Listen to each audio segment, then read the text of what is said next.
This is the Mended Paths Podcast with Chadwick Hayward, episode 32. Welcome to MendedPaths.com. Let's get back to bedtime. Hi, Path Menders. Thanks so much for joining me for the 32nd episode of the Mended Paths Podcast. It's great to be back after a little bit of a summer break. A number of you had reached out asking when the next episode was coming, and it was awesome to see people that were eager for new content. I'm happy to say the wait is almost over. It's been a busy summer, and I have a few announcements before we dive into this week's episode. So first off, the Mended Paths Podcast is now on Patreon. If you haven't heard of it, Patreon is a platform that gives people the opportunity to support those creating content that they enjoy. The Mended Paths Podcast is a labor of love of mine and is my gift to the world. As such, I will always provide it for free. With that said, there are real costs of creating and producing a podcast. Now, through Patreon, Path members have the opportunity to support the show should you choose. Obviously, you're under no obligation to do so. There are, however, some exclusive rewards that I'm offering to patrons as a special thank you to those who choose to join the Society of Path Menders on Patreon. Head over to www.patreon.com, that's patreon.com/mendedpaths now, so you can show your love and check out the cool rewards. A link is provided in the blog post accompanying this episode. Announcement number 2. I know that the Mended Paths Podcast provides motivation for people in their own journeys back to better. For a lot of people, this is enough for them. For others, however, they're looking for just a little bit more help, a partner in their health journey. Well, I'm pleased to announce that I will now be providing health, nutrition, and life coaching services. Together, we can build a custom plan tailored to your needs and objectives. You can check out mendedpaths.com/coaching to learn more. Or, as always, you can always email me at chadwick@mendedpaths.com. Announcement number 3. I'm very proud to announce that Mended Paths spices are now available online. I make a line of high quality, no salt, no sugar, herb and spice blends that are guaranteed to take your whole food plant-based meals to the next level. You can also get your hands on organic turmeric capsules that you know has had its bioavailability boosted with black peppercorn, of course. These aren't an extract, no way. Here you'll find the full wonders of the whole spice turmeric in all its antioxidant and anti-inflammatory glory. You can also grab a Mended Paths Podcast t-shirt from the new online shop while you're at it. And finally, I'd like to announce, that's it for announcements. Time for the part you've all been waiting for. This week on the Mended Paths Podcast, I'm honored to be speaking with the Plant Based Dietitian, Miss Julieanna Hever. Julieanna is the author of the best-selling book, The Complete Idiot's Guide to Plant-Based Nutrition, The Vegiterranean Diet, and co-author of The Complete Idiot Guide to Gluten-Free Vegan Cooking. She was the host of Z Living Network's What Would Julieanna Do? Honestly, she has done too much to mention it all. But to give you a taste, she has been featured on the Dr. Oz Show, the Steve Harvey Show, she's done a TED Talk, and she's been published in medical journals, such as with her 2016 article, A Physician's Guide to Plant-Based Diets. It's an awesome read. You should check it out if you can. She was also a special consultant on that little old documentary, Forks Over Knives, and contributed to both Forks Over Knives books. Julieanna received her bachelor's degree from UCLA and a master's of science in nutrition at California State University, Northridge, where she also completed her dietetic internship. So, without further ado, let's get started. Hi, Julieanna. Thank you so much for joining me today. Hi, Chad. Thank you for having me. Oh, it's great to have you on the show. It's such an honor. I hope to leverage your expertise and share some nutrition information here with Path Menders. So to jump right into it, you went to school and got a master's in nutrition from California State. Were you always interested in nutrition? Always. One of my favorite subjects from day one. I remember my grandma used to talk to me about nutrition and I would get all excited about it. And I used to play games with my sister. We'd be eating cereal at breakfast and she would have me guess how much of each nutrient was in the cereal we were eating. And I was always right. And she was convinced that I was coming downstairs and memorizing the cereal boxes in the middle of the night. But I just love nutrition. Oh, that's awesome. So when you went to school then, like now you're known as the plant-based dietitian. So did you know that plant-based was kind of the way you were going when you started, or was that a later development? It was a long, bumpy, twisty, turny journey that started all in so many different directions. So I always loved nutrition. But then when I was around, I don't know, like a teenager, I found out about how food ended up on the plate. And I became really passionate about not wanting to contribute to livestock production. And so it came from more of a animal standpoint and not wanting to consume animals. Okay. And, but then I was quickly, scared out of that. And so I was exploring that, and I didn't really know anybody that was vegetarian, and there was no internet, and there was, there wasn't a lot of resources back then. So it was basically me trying to find what that meant and what that looked like. I didn't know how to cook yet. My parents thought I was crazy. And so, and then they were worried about me getting my protein and my iron and all the stuff that you still hear about persisting today. And they scared me out of, sticking with a plant-based diet. And it wasn't until but I knew that there was so much more to this information. And it wasn't until I went through graduate school that I was able to recognize just that you absolutely can get your nutrition, that it's actually more health promoting to eat this way. And it just evolved and just got strengthened, and it just became everything about 10, 12 years ago. Okay. And so it was through your schooling that you really solidified that understanding. Yeah, that's when I got comfortable with all the science behind it, so that I was able to answer, well, where do you get your protein and all that stuff? And so I didn't have any more question marks. And I learned how to go to the primary research articles and look up information if I ever had a question mark. So that kind of solidified it all for me. Okay. And so was that a focus of the education, or did you really come to that on your own? Like, what was the paradigm of the education that you were given? Yeah, I get asked all the time, I want to do plant-based nutrition, but how do you do that in school where they talk about, where it's a regular, protocol? And the truth is that most of this information has nothing to do with plant-based versus not plant-based. That education is based on organic chemistry and biochemistry, microbiology, like all these basic sciences that have absolutely no implications whatsoever in terms of how you apply it.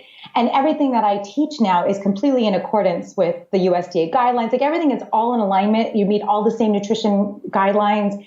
So it's really just nutrition. It's just that I recommend staying away from animals and getting your nutrients from plants directly. Okay. Yeah. And so what, in your opinion then, well, I guess not opinion, what does the research say is the optimal diet for people to follow for optimal health? So the question is not what's the perfect diet, because there really is no perfect diet. We are biologically adapted to be able to eat all sorts of things. We have been able to adapt to live on every continent in all sorts of conditions because our bodies are that adaptable.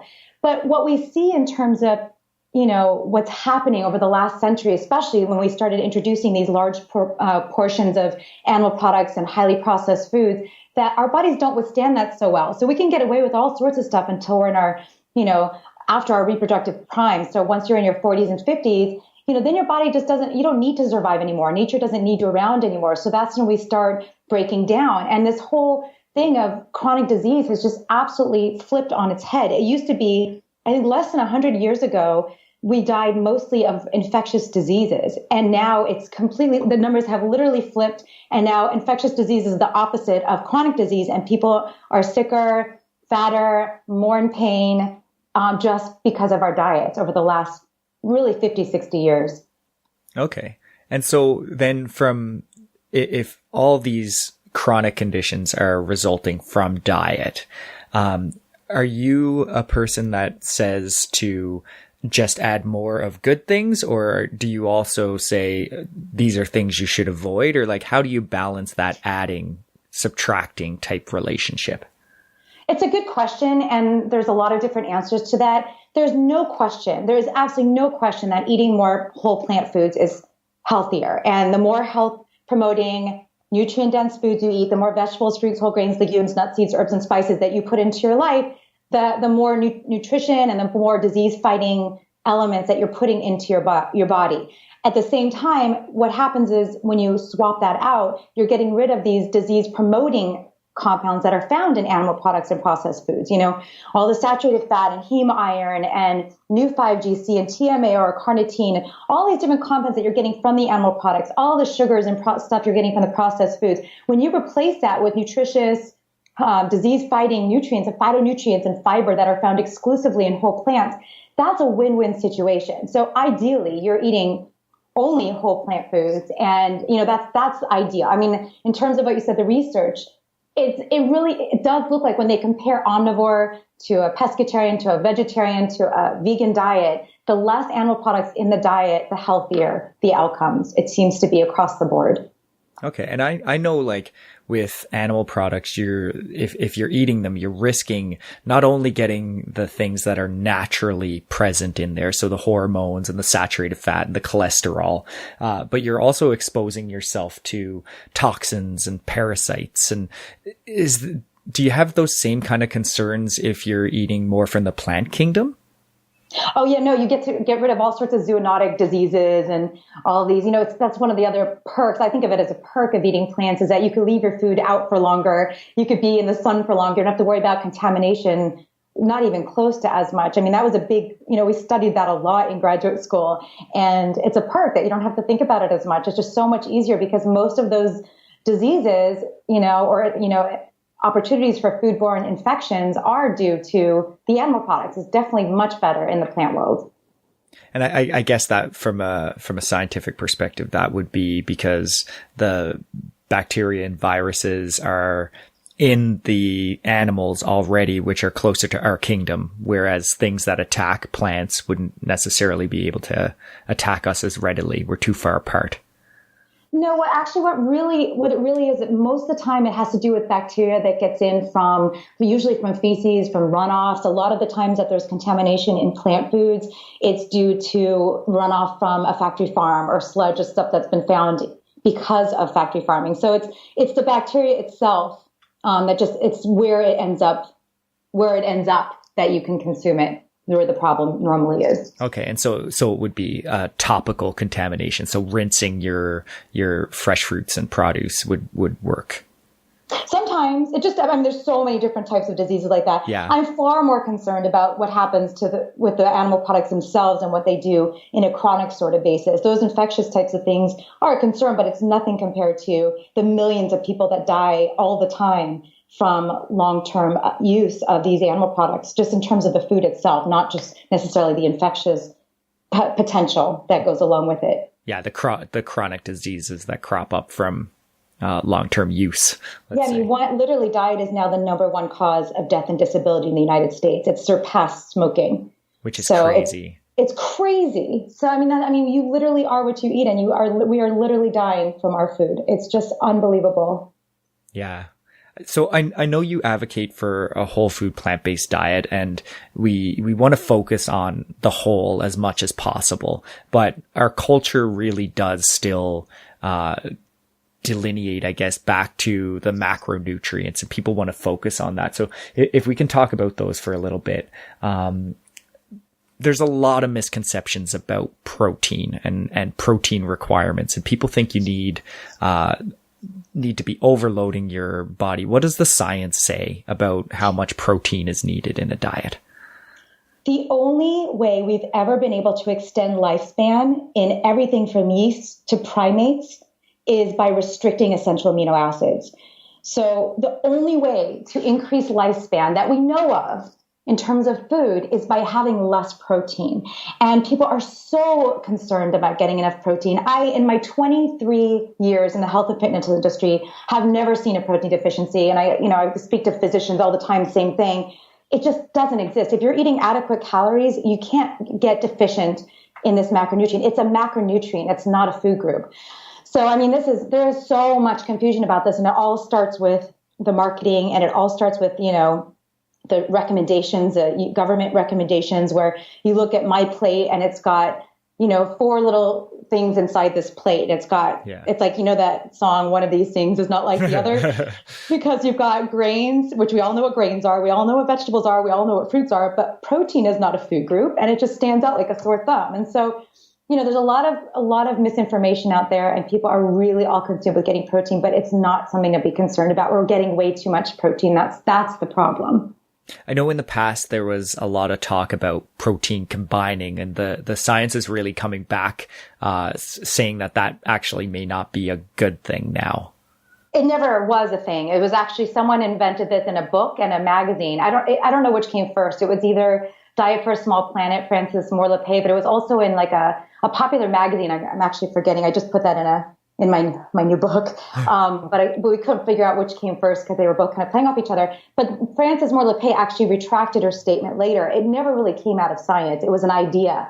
And if you look at the amino acid score, which is how we kind of look at foods to determine its amino acid, how good it is. So amino acids are proteins for people that don't know. So basically amino acids are like the letters that make up proteins. Yeah. So we've got tens of thousands of proteins in our body, but we make the protein. We synthesize the protein. And we don't eat protein. We eat foods and break down proteins into amino acids, break them down into their amino acid counterparts, and then we sew them back, we put them back together to build different proteins within our body. So yeah, so we don't really eat protein, and we don't really, we use amino acids. That's the building block.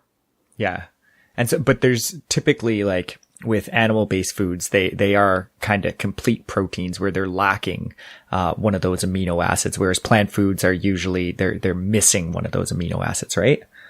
Well, I mean, everything has a different amino acid profile. So there's about 20 amino acids, and about 9 of them are essential, meaning we need to get them from our diet.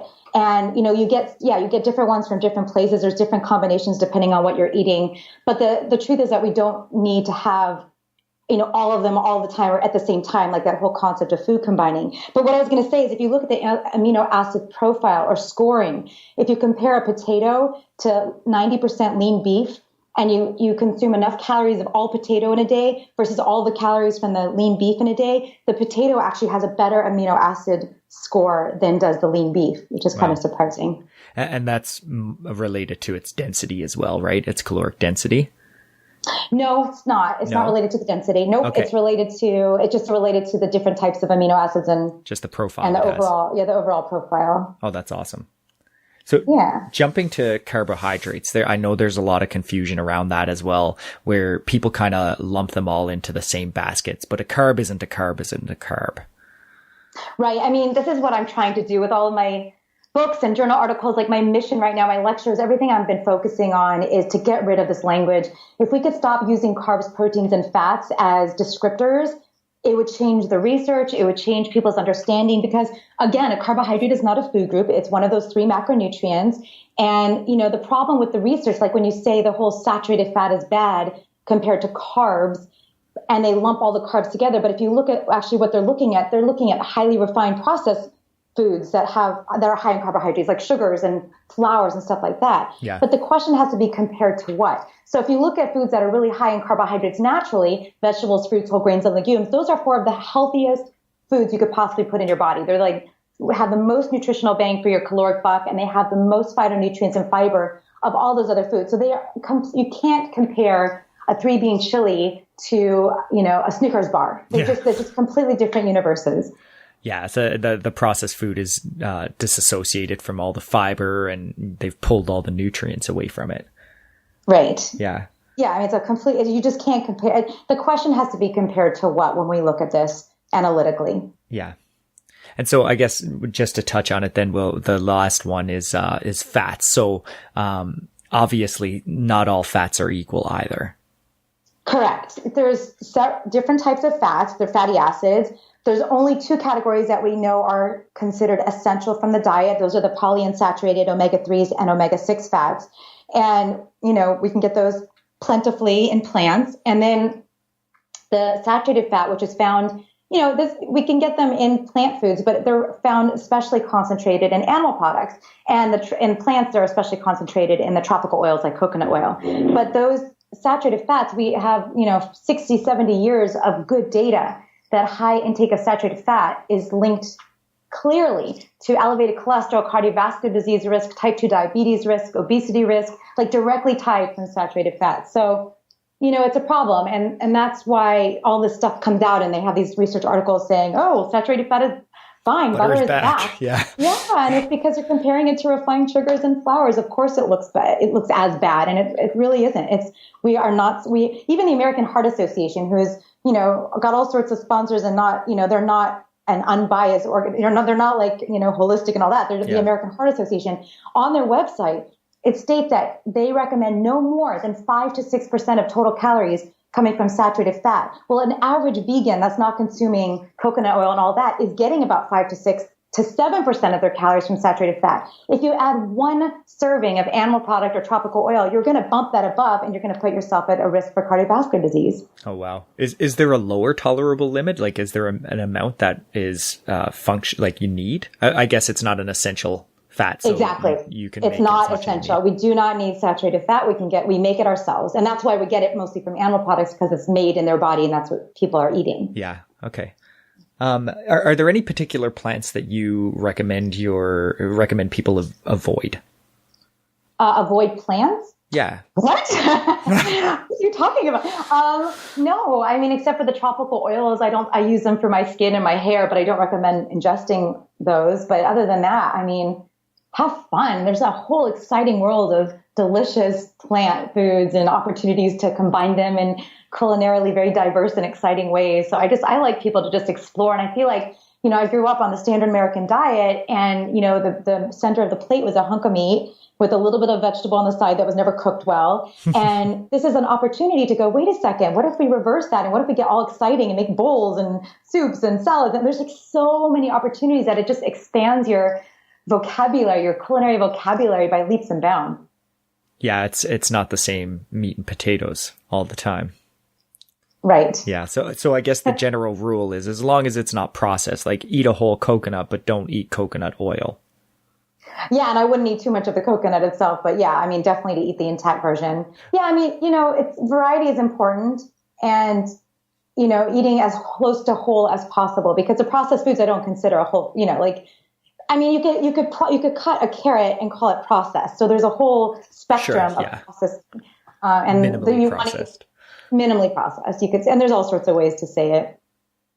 Okay. But likewise, if you look at, I was just looking up the word natural again in the FDA guidelines, and it's still, it could be up to 500 different compounds. So the terminology is important, but it's also extremely confusing. Yeah. Well, natural, like arsenic is natural, but obviously it's not good for you. Exactly. Right. Yeah. There's a big debate about smoothies. Are you pro, anti smoothie? Oh, I know this is okay. That's a tough question. I started with green smoothies. I'm like, yes, this is the answer to everything. And I found that it was so helpful for people that weren't eating a plant-based diet to start with a green smoothie, just incorporating a green smoothie into their day. And that was like the what's the word when it's like your entree into, it's like your first step in, dipping your toes. And I still think they can be wonderfully healthy. They absolutely could be healthy. Depends what's in there, of course, because you can make a milkshake that's not healthy. But if you're putting leafy greens and hemp seeds and, some fruit or whatever in there and you're blending it up, I mean, how could anyone say that's bad? The only reason I would see any kind of and it's not even a concern. It's just like for people that I work with, I'm doing a lot of weight loss now. With clients, I'm starting a company and we're focusing on weight. It's lifestyle transformation, but we see dramatic improvements in terms of weight and getting people off their diabetes meds and hypertension meds. And what we see is smoothies enable you to eat a lot more and not get full from it. So it's just, if for people that are trying to gain weight, they're really helpful because you just get more calories in without being overly full. That's the only concern I really have about them, and just people putting stuff in them that you shouldn't be eating anyway. Yeah, well, and that's not a problem with the smoothie. That's a problem with what you're eating. Right. Yeah, I'm not opposed at all to green smoothies. It just depends on what your goals are. Gotcha.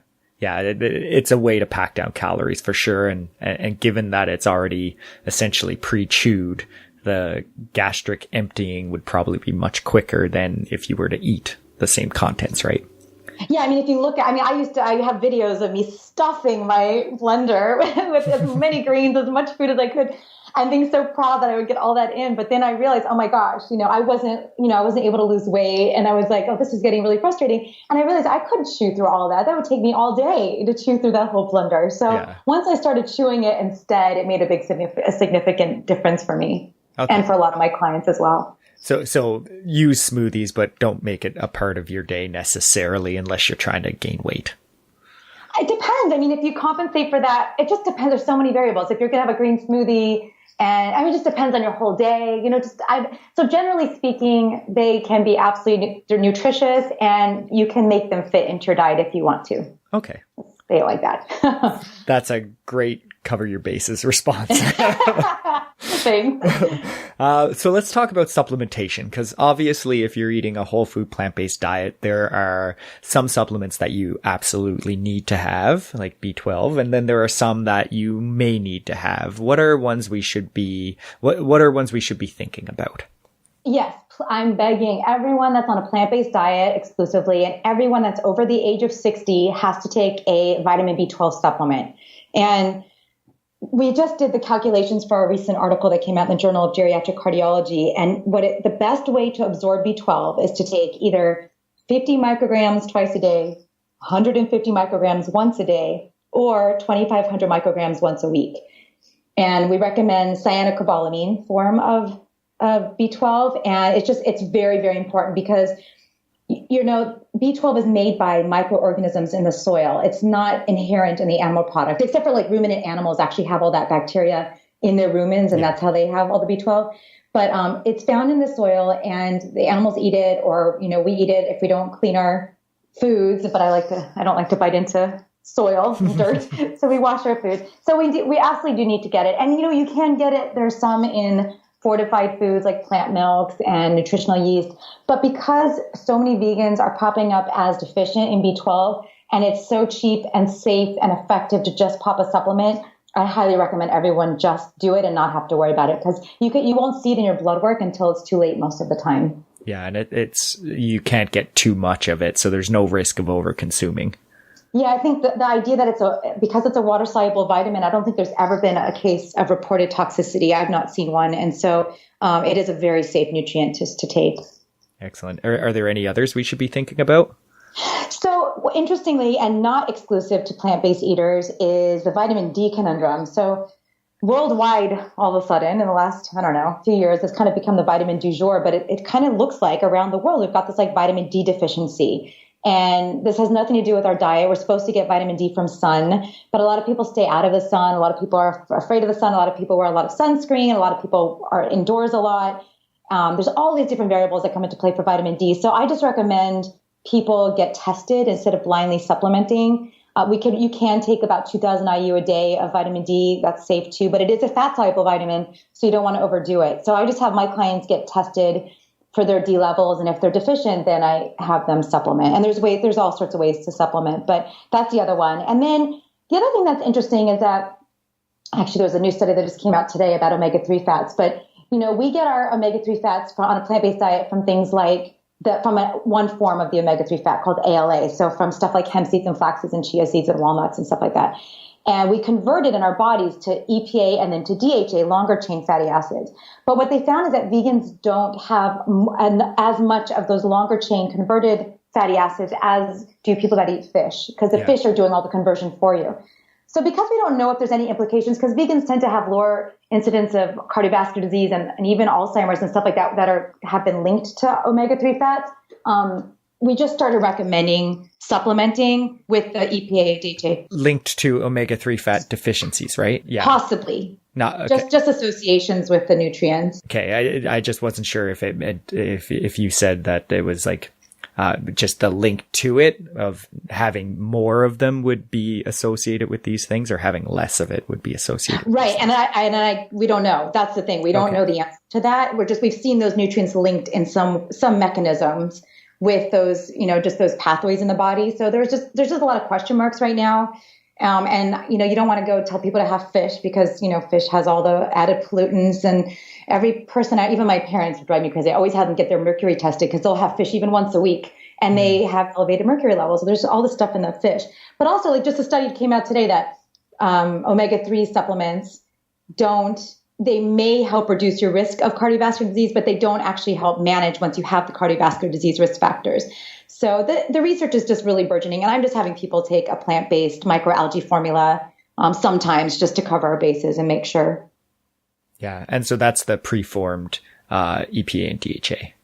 Right, because that's where the microalgae is where it starts from, and that's where the fish get it. Yeah. So if we just go directly to microalgae and avoid the toxicity in between that, or omit the middle fish, the shady middleman.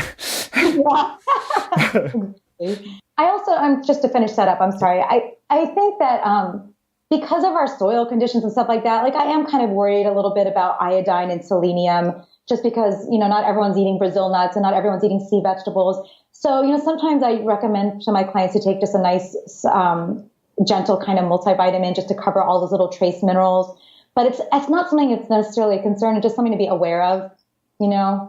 Yeah. Yeah, because I know with vitamin D, there's a U-shaped curve in regards to D levels and mortality, right? Like that you can get too little, but you can also get too much. So it's a balancing act.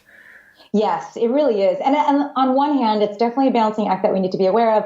On the other hand, I don't recommend people start calculating and counting and being concerned about these things because, it'll drive you crazy. And I don't think that necessarily helps. You're just stressing all the time and your cortisol levels are through the roof. Right. It doesn't help. And so I guess I wonder if we should put a caveat in regards to supplementation, because you mentioned sometimes you want people to take a gentle supplement. Because I know in a lot of cases, high doses of individual supplements have shown to not have the same beneficial effects as the underlying foods in which those supplements would have been found. Like, for instance, high doses of vitamin E or beta carotene, stuff like that. Right. And not only are they just not helpful, they are deadly. Like those high doses of concentrated isolated nutrients increase mortality, So exactly. Like we really are supposed to get our nutrition from food. It's so complicated that, we have to be careful. And then there's all these supplements that, first of all, they're not regulated by the FDA. So it's buyer beware. You just, you don't really know what you're taking. And every time you read of those like consumer reports where they go and they take the supplement off the shelf and they test it and see what's actually in it.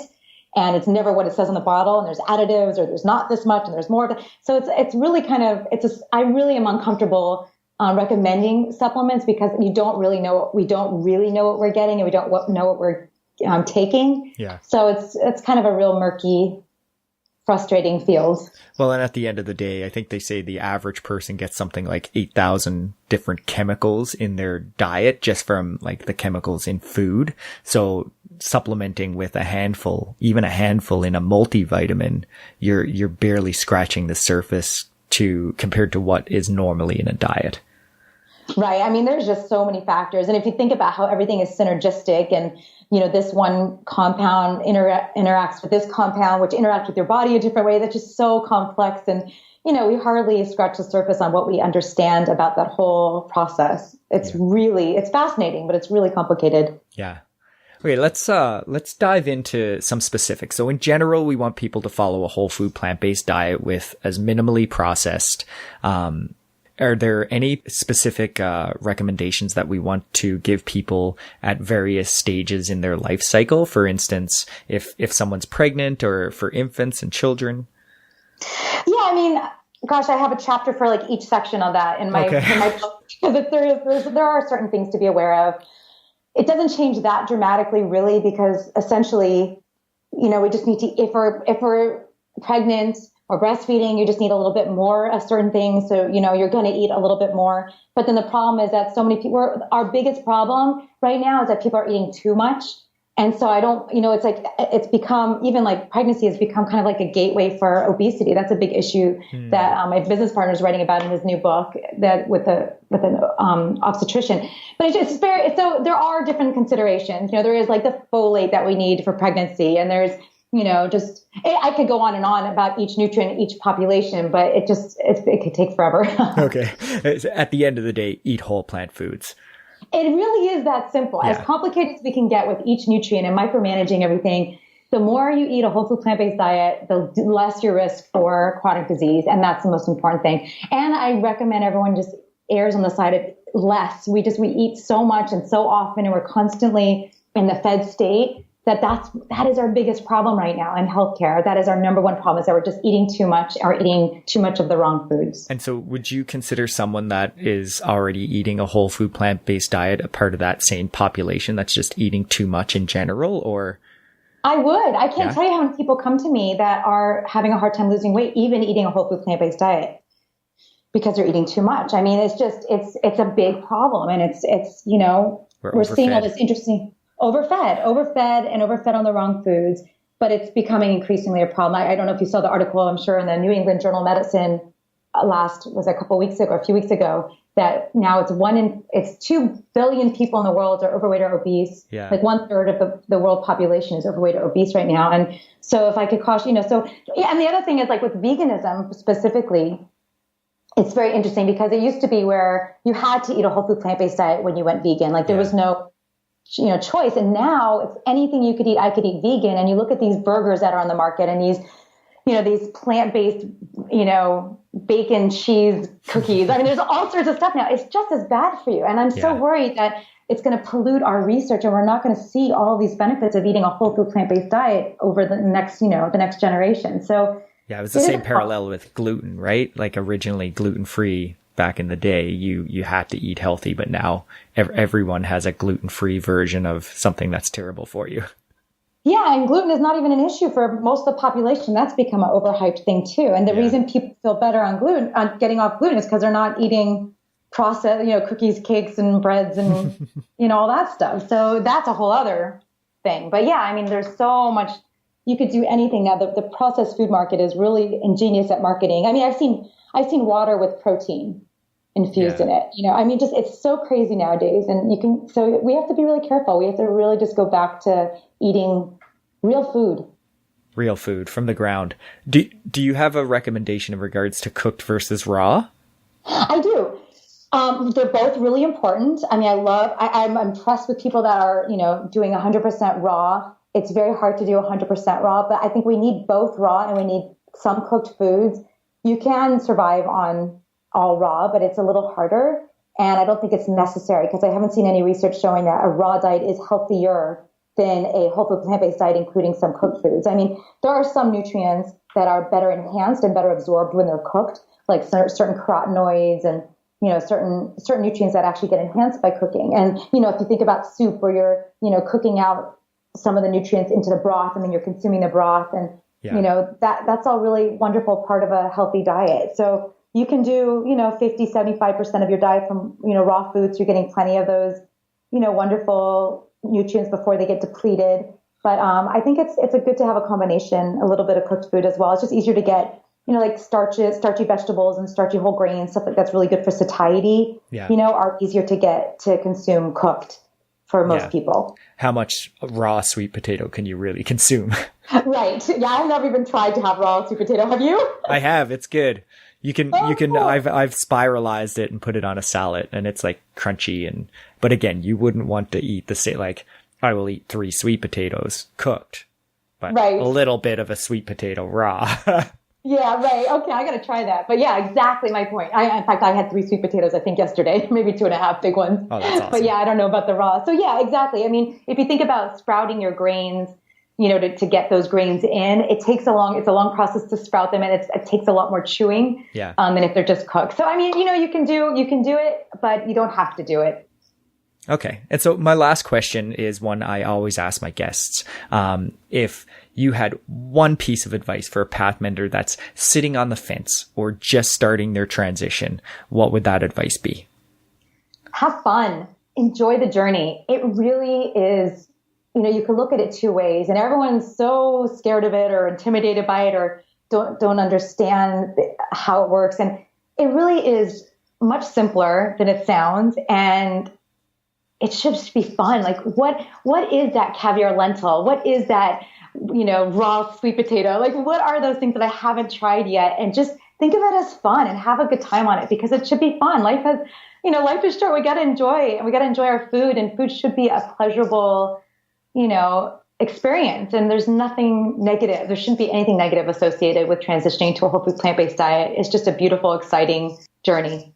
Oh, that's awesome. Well, thank you so much for taking the time to talk to us today. It's great. Thank you so much for having me, Chad. It's nice to meet you. Nice to meet you as well. Take care. You too. Thanks. Well, that's it for this week. Thanks so much for tuning in to the Mended Paths Podcast with Chadwick Hayward at www.mendedpaths.com. I'd like to remind you again that I have started a new Patreon account, which is linked at the bottom of this blog post. But you can also find it at just patreon.com/Mended Paths. As well, feel free to check out Mended Paths Spices, and Mended Paths Coaching at mendedpaths.com/spices and /coaching respectively. I'd love to hear your feedback. As always, you can email me at either contact or chadwick@mendedpaths.com. Thanks so much. See you all next time. Visit mendedpaths.com and get back to bed now.